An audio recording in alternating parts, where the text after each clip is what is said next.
Welcome back. It is time now for Asia Live.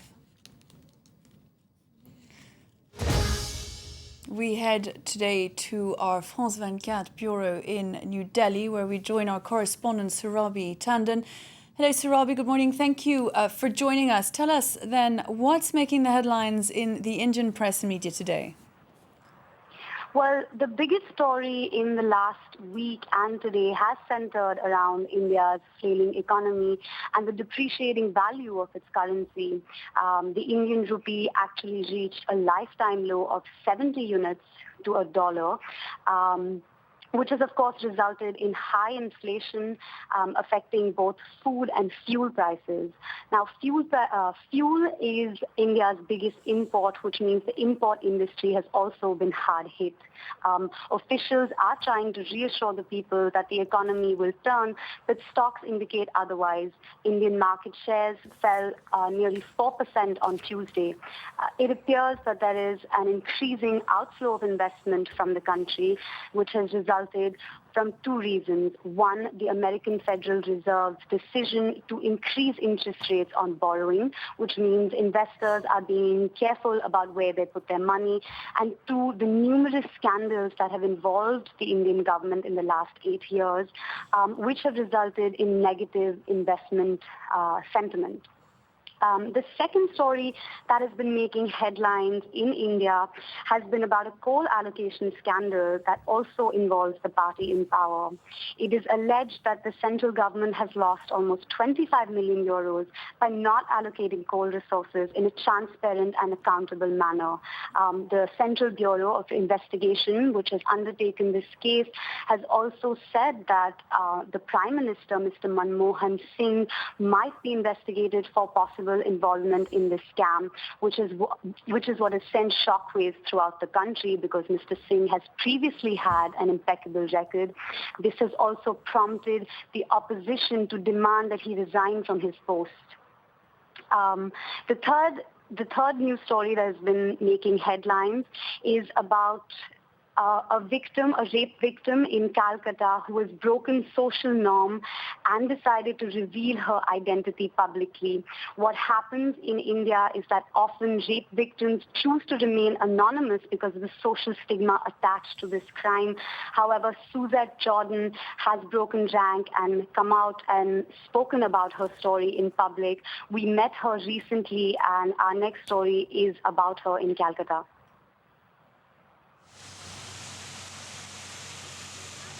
Park Street. Kolkata's most famous shopping district, Park Street, was in the news for all the wrong reasons last year. The event that transpired here will forever be etched in the memories of the residents. There was a woman who was raped on Park Street.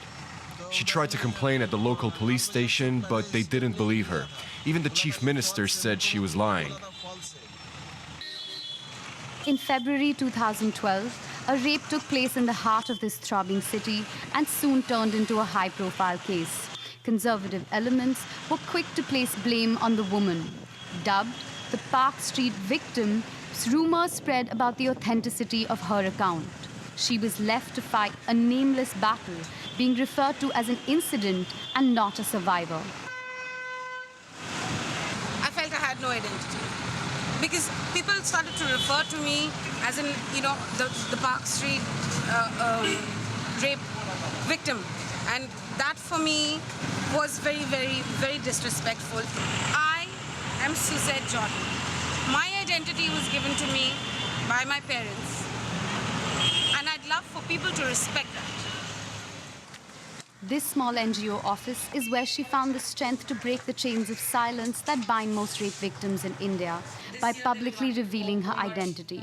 Activist Santoshi Chaudhary played a pivotal role in helping Suzette get back on her feet. I'm very happy to see her, smiling. A smiling face is I feel that is more than enough for me, Suzette worked here, meeting and talking to other victims of sexual violence.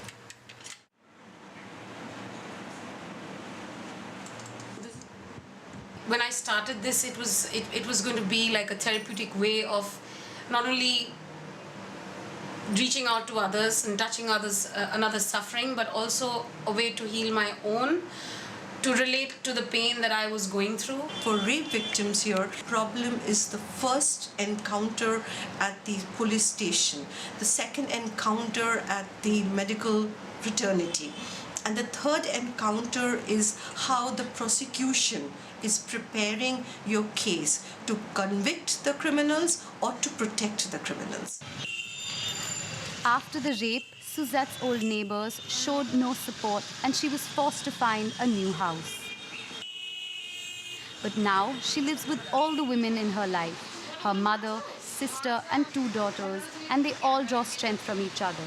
With the support of her family, she no longer fears the public. I would like to think that by, revealing my identity and fighting the way that I fought and I am fighting, with all the energy and all the soul that I have in me, I would hope, or not like to think, I would hope that every woman suffering doesn't suffer in silence. In the increasingly dark, intense atmosphere regarding the situation of women in India, Suzette's story provides a ray of hope for others like her.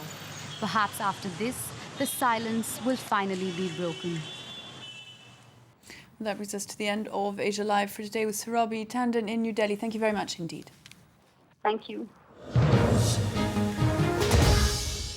58 minutes past 6 here in Paris. Stuart Norval's back in a couple of minutes with all the very latest international headlines. Do stay with us.